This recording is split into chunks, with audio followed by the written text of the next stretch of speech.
하나님 말씀 함께 묵상해 보도록 하겠습니다. 우리에게 주시는 하나님의 말씀은 신약성경 로마서 6장 1절에서 14절입니다. 로마서 6장 1절에서 14절 말씀 교도가 들어가 있습니다. 마지막 절 같이 읽겠습니다. 로마서 6장 1절에서 14절입니다. 그런즉 우리가 무슨 말을 하리요? 은혜를 더하게 하려고 죄에 거하겠느냐?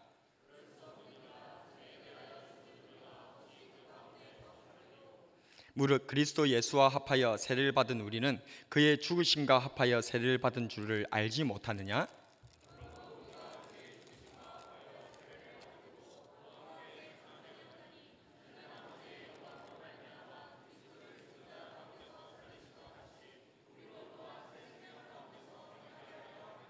만일 우리가 그의 죽으심과 같은 모양으로 연합한 자가 되었으면 또한 그의 부활과 같은 모양으로 연합한 자도 되리라.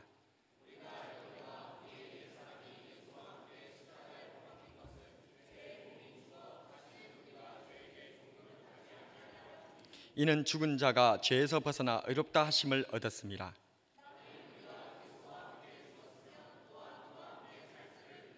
이는 그리스도께서 죽은 자 가운데서 살아나셨음에 다시 죽지 아니하시고 사망이 다시 그를 주장하지 못할 줄을 알미로라.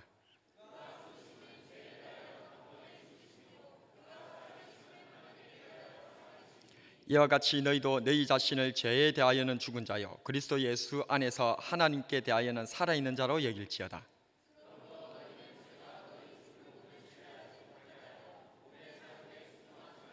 또한 너희 지체를 불의의 무기로 죄에게 내주지 말고 오직 너희 자신을 죽은 자 가운데서 다시 살아난 자와 같이 하나님께 드리며 너희 지체를 의의 무기로 하나님께 드리라. 죄가 너희를 주장하지 못하리니 이는 너희가 법 아래 있지 아니하고 은혜 아래에 있음이라. 아멘. 오늘은 로마서 6장 1절에서 14절을 통해서 세례를 알려드립니다 라는 제목으로 말씀의 은혜를 나눌까 합니다. 오늘 주일에 우리 교회에 뭐가 있지요? 하반기 세례식이 있습니다. 세례 많이 준비하셨죠?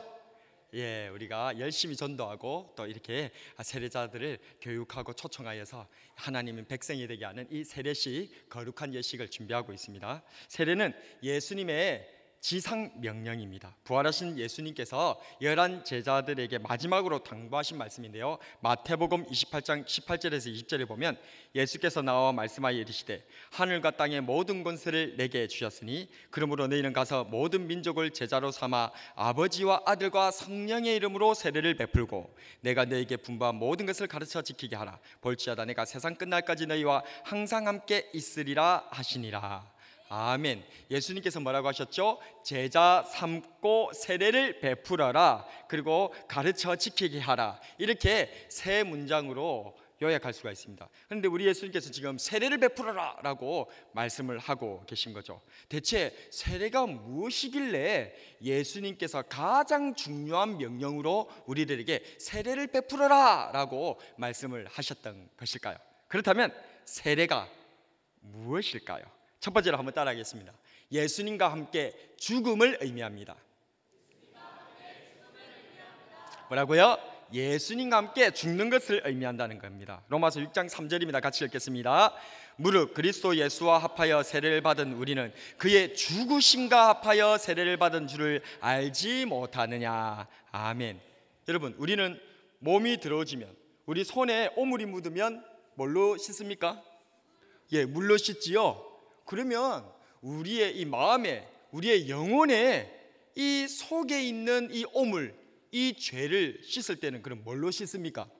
물을 한 1톤 정도 들이키면 우리 마음에 있는 이 영혼의 이 때, 이 죄가 씻어집니까? 아니죠. 아니면 비누를 씹어 먹으면 우리 마음의 죄가, 이 더러운 때가 씻겨집니까? 성경은 하나님께서 말씀하셨어요.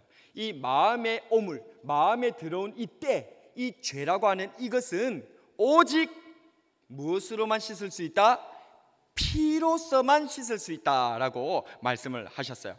피는 생명이 되기 때문인데요, 레위기 17장 11절 말씀, 육체의 생명은 피에 있음이라 라고 말씀을 하고 있고요, 이 생명의 피로서 제 씻음을 받아서 사함을 얻게 된다고 히브리서 9장 22절에 얘기하고 있습니다. 피 흘림이 없은즉 사함이 없느니라. 그래서 이 이 생명되는 피로 우리의 죄를 씻는 거예요. 우리의 죄를 피로 씻는다는 말은 무슨 말이냐면, 내가 사람이 죄를 지으면 그 죄의 값으로 하나님께서는 생명을 찾아가겠다 그 말입니다. 그래서 그 생명이 피를 흘리니까 생명의 대명사가 되는 이 피를 흘림으로써 그 사람을 생명을 가져감으로써 이 죄를 사하겠다, 그런 뜻을 가지고 있는 것이죠. 그래서 과거 구약시대 사람들은 자신들의 이 죄를 씻기 위하여서 집에서 기른 짐승을 제사장에게 가지고 왔습니다. 그리고는 그 짐승을 제사장에게 가지고 오면 제사장은 한 손은 그 사람의 머리에 올리고 다른 한 손은 짐승의 머리에다가 딱 올리고는 기도를 하기 시작합니다. 이 사람의 죄가 이 짐승에게로 옮겨지기를 원하노라, 이렇게 기도를 하는 거죠. 그러면 하나님의 약속하신 말씀에 따라 이 제사장이 그 말씀대로 기도했기 때문에 이 사람의 모든 죄가 이 제사장이 손을 타고 어디로 가는 겁니까? 이 짐승에게 다 옮겨가는 겁니다. 그러면 제사장은 그 짐승의 멱을 딱 따면서 피를 팍 흘리고 이 짐승이 피를 철철 흘리고 이 사람의 죄를 뒤집어 쓰고 죽는 거예요. 그렇게 죽는 이 짐승, 제물이 되는 이 짐승을 뭐라고 하냐면, 한번 따라 볼까요? 희생양. 희생양이라고 하는 거예요. 그래서 우리가 죄 없는데, 내가 사고를 치지 않았는데 어떤 사회에서 나에게 책임을 묻고 나를 책망하고 그러면 뭐라고 하는 거예요? 내가 뒤집어 쓴 사람이 뭐라고 하는 거예요? 내가 억울하게 뭐가 됐다? 희생양이 됐다, 그렇게 하잖아요. 바로 성경에 나오는 말입니다. 그래서 이렇게 억울하게 모든 죄를 뒤집어 쓰고 죽는 그것을 희생양이다라고 하는 것이죠. 그래서 이 사람의 죄를 완전히 이 짐승 희생양이 뒤집어 쓰고 이 사람을 대신해서 죽어줌으로 이 사람의 죄가 용서함을 받는다는 것이죠. 그런데 그렇다고 해서 짐승의 피가 우리 사람의 모든 죄를 다 씻어낼 수는 없습니다. 그것은 히브리서 10장 4절에 보면, 이는 황소와 염소의 피가 능히 죄를 없이 하지 못함이라 라고 얘기하고 있습니다. 앞에는 짐승이 대신 죽어주면 사람의 죄를 용서함을 받을 수 있다라고 얘기해놓고는 또다시 또 다른 성경에서는 황소나 염소나 이는 짐승의 피가 사람의 죄를 용서하지 못한다라고 얘기를 하니까 이게 마치 상충되는 얘기같이 보이잖아요. 이걸 설명해 드리겠습니다. 사람이 죄를 지었을 때 이 희생양이 사람의 죄를 뒤집어 쓰고 죽으면 그 사람의 죄는 용서함을 받습니다. 없어집니다. 그런데 문제는 뭐냐? 이 사람은 그 죄사함을 받고 영원히 계속해서 죄를 안 짓고 사는 것이 아니라 바로 그 제사를 지내고 돌아서고 또 바로 어떻게 합니까? 죄를 또 짓는다는 거예요. 마음의 생각으로 말로 행동으로 얼마나 수많은 죄를 짓는지 몰라요. 그러니까 이 짐승의 이 피로 이 사람의 죄를 완벽하게 다 살 수가 없다는 것입니다. 뿐만 아니라 여러분들, 사람의 생명이 귀합니까? 짐승의 생명이 귀합니까? 이거는 비교가 될 수 있다 없다? 비교가 될 수 없는 거예요. 이건 가치 형평성이 없다는 거예요. 그러니까 우리가 어떤 물건을 사려고 하면 그 물건에 맞는 값을 주고 그 물건을 사는 것 아니겠습니까? 그런데 만약에 내가 이런 태블릿을 사는데 태블릿이 100만 원인데 내가 1,000원을 주고 태블릿 사겠다, 이렇게 하면 누가 태블릿을 주겠습니까? 안 주겠습니까?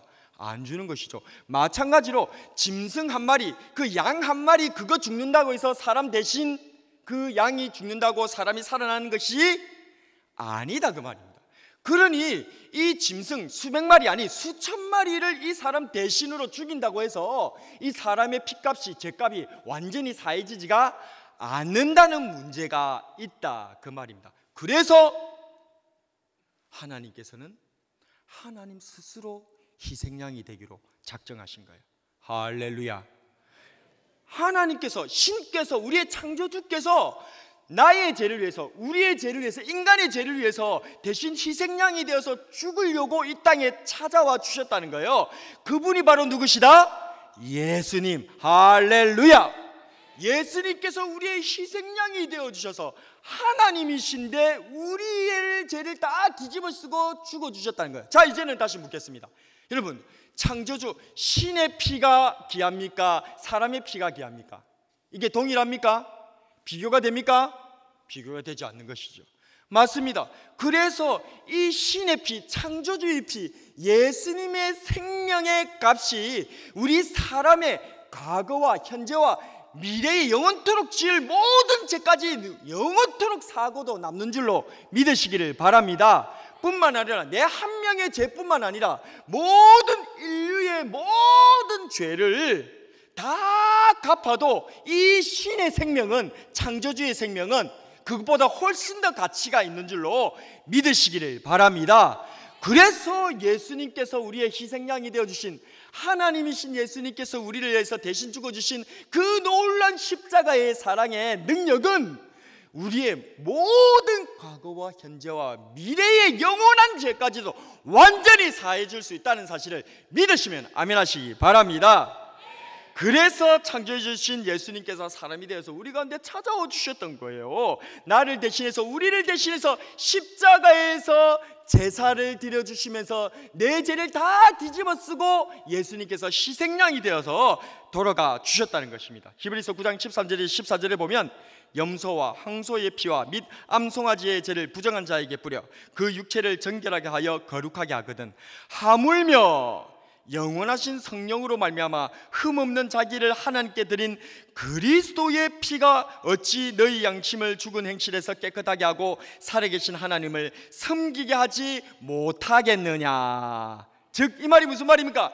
예수님의 피는 우리의 모든 죄를 다 사하고도 남음이 있다 없다? 있다. 얼마나 있다?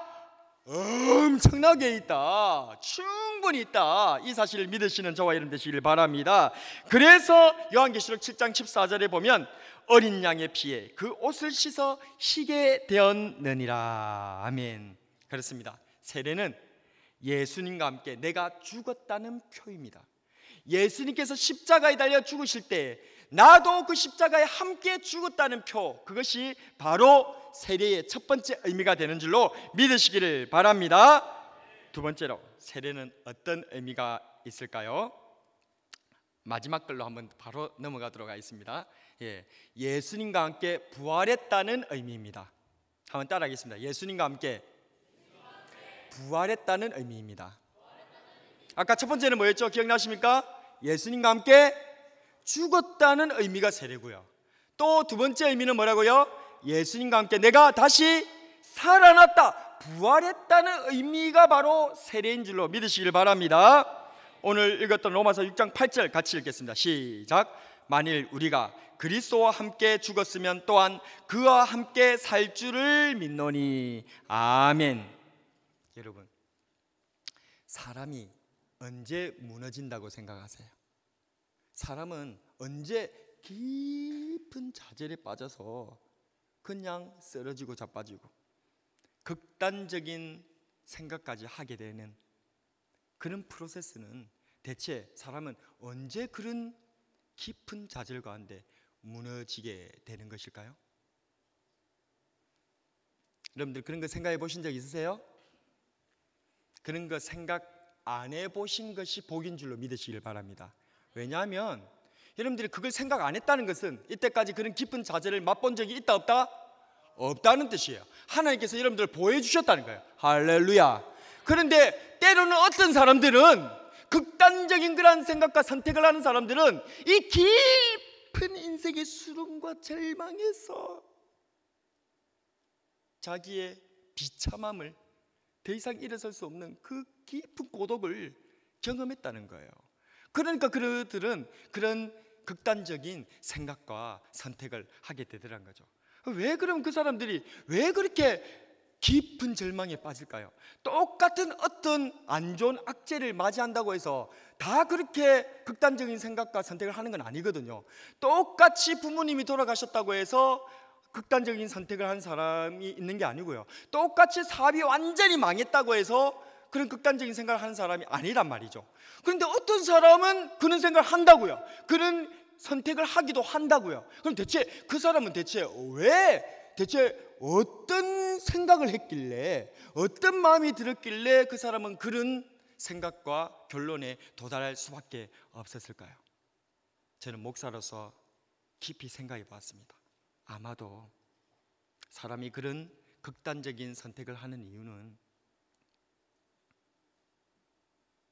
내가 이렇게 힘든데, 내가 진짜 너무 감당할 수 없는 문제에 빠졌는데 아무도 없다. 내 주변에 아무도 없다. 내가 그렇게 사랑했던 내 가족들도 내 가족이 아니고, 내 같이 한 입을 듣고 사는 내 배우자도, 남편도, 아내도 내 편이 아니고, 내 부모님도 나를 버리고, 내 자식들도 내 자식이 아니고, 심지어는 정말 모든 것을 다 줄 것 같았던 내 친구들도 전부 다 떠나고, 이 세상에 나만 혼자 버려졌다. 나는 혼자다. 이런 생각이 들었을 때에 아마 극단적인 생각을 하는 건 아닐까요? 그렇습니다. 이런 깊은 절망에 빠졌을 때, 그때 나 혼자밖에 없다, 이 세상이 나 혼자 버려졌다, 나는 홀로이다, 그런 생각이 들었을 때 아마 사람은 무너지고 넘어지고 완전히 일어날 힘이 없지 않을까 생각합니다. 그런데 만약에 그런 사람에게 어떤 한 친구가 있어가지고 옆에서 끝까지 난 네 곁에 있어줄게, 나는 네 친구야, 난 절대 너를 떠나지 않아, 난 너와 함께 있을 거야, 난 너를 지지해, 응원해, 넌 결코 여기서 무너질 사람이 아니야, 너는 충분히 이겨낼 수 있는 사람이야, 내가 너와 함께 해줄게, 내가 너를 응원할게, 너는 충분히 이 문제를 해결할 수 있어, 넌 이겨낼 수 있어, 내가 너를 응원할게, 나는 끝까지 너와 함께 할게. 이렇게 하는 친구가 한 명이라도 만약에 있다면 그 사람이 그 극단적인 선택을 할까요? 아마도 그렇지는 않을 겁니다. 그렇습니다. 예수님이 바로 우리에게 그런 분인 줄로 믿으시기를 바랍니다. 예수님께서 바로 우리들에게 가장 함께 해주시고, 나의 모든 처절한 절망 가운데도 나의 부모님조차도 나를 떠나고 완전히 나를 버리고 완전히 내가 처절하게 혼자 이 문제 가운데서 죽어야 될 때에 그때 끝까지 함께 해주시고 하늘 보좌를 내려놓으시고 이 낮고 낮은 땅에 나에게 같이 인간의 모습으로 똑같은 모습으로 내 곁에 계셔주시면서 난 너를 떠나지 않아, 너와 함께 있을 거야, 난 너를 꼭 붙들어 줄 거야, 이 세상 모두가 너를 버린다 하더라도, 너를 오해한다 하더라도 나는 너를 믿어, 너는 아니야, 넌 그런 사람이 아니야, 내가 널 붙들어 줄게, 넌 충분히 이길 수 있어, 해낼 수 있어. 이렇게 끝까지 응원해 주시고 붙들어 주시는 분이 바로 우리의 예수님이신 줄로 믿으시기를 바랍니다. 이럴 때 우리는 구원받았다 라고 말하는 거예요. 이게 구원받았다는 거예요. 그러니까 구원받았다라고 하는 것은, 인생의 깊은 절망을 경험하지 않은 사람은 구원받았다는 것을 실감하지 못한다는 거죠. 정말 죽음과 같은, 사망과 같은 깊은 인생의 절망과 외로움 가운데 내가 떨어졌을 때에, 그때에 나를 붙들어 주시고 그런 나를 위로해 주시기 위해서 하늘 보좌를 내려놓으시고 이 낮고 낮은 땅에 사람의 몸을 입으시고 내 옆에 찾아오 주신 분이 바로 하나님 예수님이란 사실을, 그 예수님을 만나고 그 예수님을 내 옆에 모시고 그 예수님께서 나와 끝까지 함께 해준다는 것을 믿을 때에 우리는 구원받는 거예요. 나는 구원받았다, 내 영혼은 구원받았네. 그러면 그 사람이 일어나는 것입니다. 그 사람은 그 어떤 절망도 그 사람을 무너뜨릴 수 없는 거예요. 그 어떤 시험과 환난이 온다 하더라도, 인생에 있어서 그 어떤 것도 바뀌는 것이 없는데, 예수님을 진짜로 만난 그 사람은 그 어떤 절망도 그를 거꾸로 때릴 수 없고, 그 어떤 시험도 그 사람을 무너뜨릴 수 없고, 다시금 예수님의 손을 잡고 일어나는 것입니다. 그래서 높음이나 기쁨이나 다른 어떤 피조물이라도 우리를 그리스도 예수 안에 있는 하나님의 사랑에서 끊을 수 없으리라.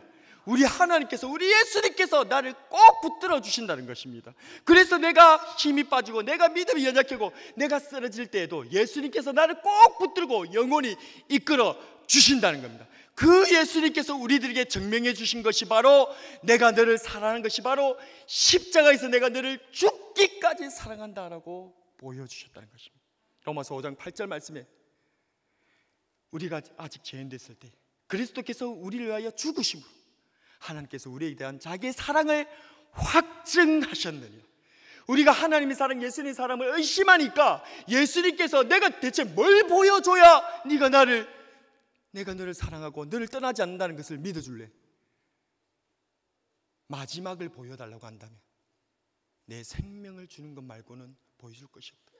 예수님께서 내 죄를 다 짊어지시고 십자가에서 죽으셔 주심으로써 그 당신의 사랑을 확정해 주신 줄로 믿으시기를 바랍니다. 그런데 예수님께서는 그렇게 죽으시고 끝난 것이 아니라 다시금 영원토록 나와 함께 해주시고 나를 살려주시기 위하여서 그 약속을 지켜주시기 위해서 다시 죽음에서 부활하셨다는 사실을 믿으시기를 바랍니다. 그게 바로 고린도전서 15장 20절인데요 같이 한번 읽어보겠습니다. 시작. 그러나 이제 그리스도께서 죽은 자 가운데서 다시 살아나사 잠자는 자들의 첫 열매가 되셨도다. 아멘. 예수님께서 부활의 첫 열매가 되신 줄로 믿으시기를 바랍니다. 그래서 이제 예수님 안에서 죽었던 우리들도 이제는 예수님께서 부활하실 때 같이 살아나게 된 줄로 믿으시기를 바랍니다. 이것이 바로 예수님께서 우리들에게 주신 기쁜 소식, 복음이라는 거예요. 주님께서는 영원토록 우리와 함께 해주신다. 이 세상 모두가 나를 버린다 하더라도, 외면한다 하더라도 끝까지 나를 용납하고 나를 사랑하시고 나를 붙들어 주시고 심지어 나를 위해서 십자가에서 죽어주신 예수님께서는 다시 사흘 만에 살아나셔서 영원토록 나에게 함께 해주시는 약속을 이루어 주신다는 거예요. 그리고 나는 다시 사는 예수님 안에서. 할렐루야. 이 귀한 복음의 말씀을 믿으시는 저와 여러분 되시길 바랍니다. 말씀을 정리하겠습니다. 그렇습니다. 세례는 예수님과 함께 죽고 예수님과 함께 다시 사는 것인 줄로 믿습니다. 그것을 표를 받는 거예요. 그래서 세례를 통하여서 그 물을 부으면 그 물 가운데서 내가 죽어지고 다시 물 안에서 어머니 모태에서 다시 태어난 것처럼 다시 태어나는, 예수님 보혈 안에서 다시 태어나는 이 놀라운 세례의 의미를 아시고 그것을 믿고 내 사랑, 내 예수님 붙들고 승리의 삶을 살아가는 저와 여러분 되기를 주 예수님의 이름으로 축복합니다. 오늘 시간 우리 같이 말씀을 기억하면서 찬양하기를 바랍니다. 아까 우리가 불렀던 주 예수 나의 산소망, 이 가사가 이 복음의 내용이에요. 깊은 절망스러운 가운데 주님께 닿을 수 없던 버려졌던 그 우리들이 이제 우리 구주 예수 그리스도께서 나를 위해서 찾아와 주시고 십자가에서 내 대신 죽어주시고 그렇게 끝나는 줄 알았더니 그것이 아니라 그 십자가를 죽음을 이기시고 영원토록 나의 승리의 우왕으로 함께 해주시며 나를 부활로 생명으로 이끌어주시는 그 예수님을 찬양하는 저와 여러분 되시기를 축복합니다.